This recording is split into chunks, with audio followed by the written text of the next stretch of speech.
Tinubu's 65th Independence Day speech, a vision of hope marred by disconnect. On October 1, 2025, President Bola Ahmed Tinubu addressed Nigerians to mark the nation's 65th Independence Day, delivering a speech that celebrated progress, outlined economic reforms, and called for collective nation-building. The address, rich with references to Nigeria's founding heroes and economic milestones, aimed to inspire hope and rally citizens around a vision of a prosperous, self-reliant Nigeria. However, while the speech struck an optimistic chord and highlighted notable achievements, it fell short in addressing public hardships with empathy, engaging critics, and providing actionable steps for its ambitious goals. This article by Family Writers Press International examines the speech's strengths and weaknesses, questioning its ability to resonate with a populace grappling with economic strain.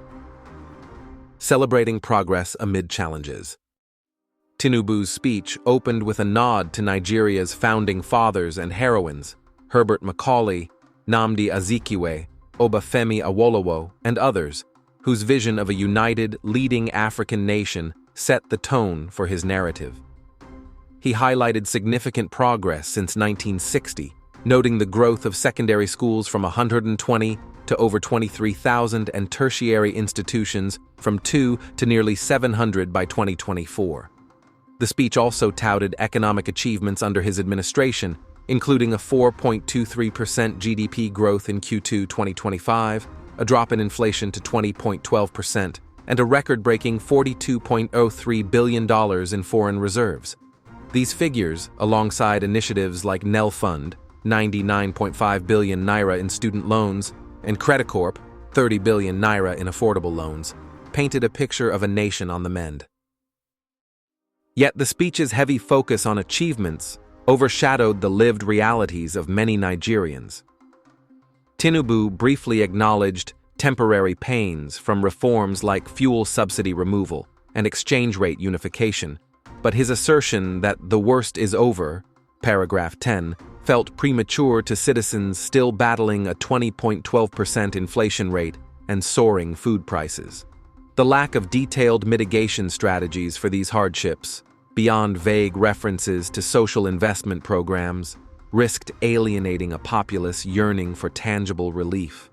A more empathetic tone, coupled with specific measures like price stabilization funds or expanded safety nets, could have bridged this gap. A selective historical narrative. The speech's historical reflection celebrated Nigeria's resilience through challenges like the civil war and military dictatorships. However, it glossed over systemic issues such as corruption and governance failures that have hindered progress. By presenting a rose-tinted view of the past, Tinubu missed an opportunity to demonstrate humility and connect with citizens aware of these persistent issues. Acknowledging historical missteps and linking them to current reforms would have lent authenticity to his narrative, showing a commitment to learning from the past rather than sanitizing it. Unsubstantiated claims and optimistic overreach. Tinubu listed 12 economic milestones, including a 401% increase in non-oil revenue and a 7.46 trillion naira trade surplus, as evidence of his administration's success. However, these claims lacked sources or context, making them vulnerable to skepticism.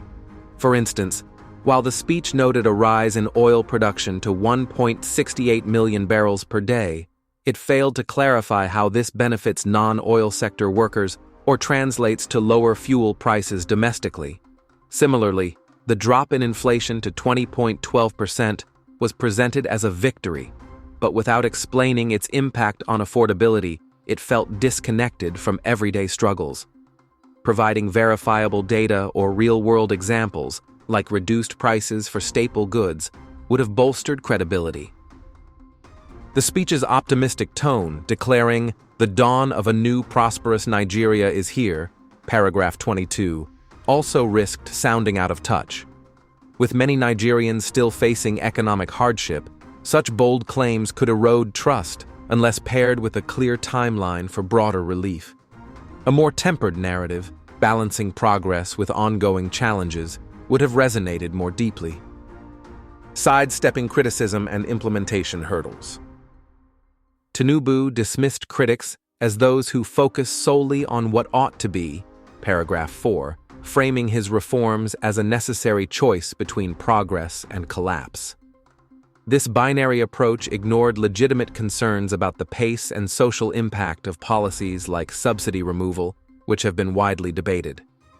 Engaging with these criticisms, perhaps by outlining compensatory measures, could have built trust with skeptics and shown a willingness to adapt. Moreover, while initiatives like Nelfund and Credit Corp were highlighted, the speech sidestepped implementation challenges, such as bureaucratic delays or access barriers for rural Nigerians. For example, claiming 10,000 students benefited from Nelfund without detailing distribution or repayment mechanisms raised questions about sustainability. A candid discussion of these hurdles, paired with solutions, would have made these programs more credible. A vague call to action.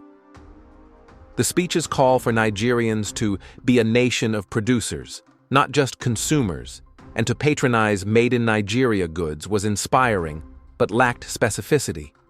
Without practical steps, like incentives for local manufacturers or campaigns to promote local products, this appeal risked remaining rhetorical.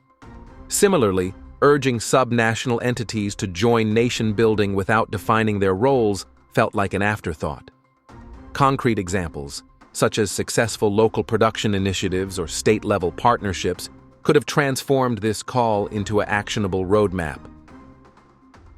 Security, a partial picture. On security, Tinubu praised the military's efforts against terrorism and banditry, noting restored peace in parts of the Northwest and Northeast. However, the speech avoided addressing ongoing insecurity in other regions or the root causes of violence, such as poverty and unemployment. A more comprehensive approach, including plans to tackle these underlying issues, would have presented a fuller picture of the government's security strategy. A missed opportunity for connection. President Tinubu's speech was a bold attempt to inspire hope and unity, leveraging his administration's achievements to project a vision of progress. Its detailed economic milestones and focus on youth empowerment were commendable, signaling a commitment to long-term development. However, its failure to empathize with citizens' immediate struggles, engage with critics, or provide actionable guidance undermined its impact. In a nation where economic hardship remains palpable, a speech that balances optimism with candor and practicality would have been more effective. Family Writers Press International.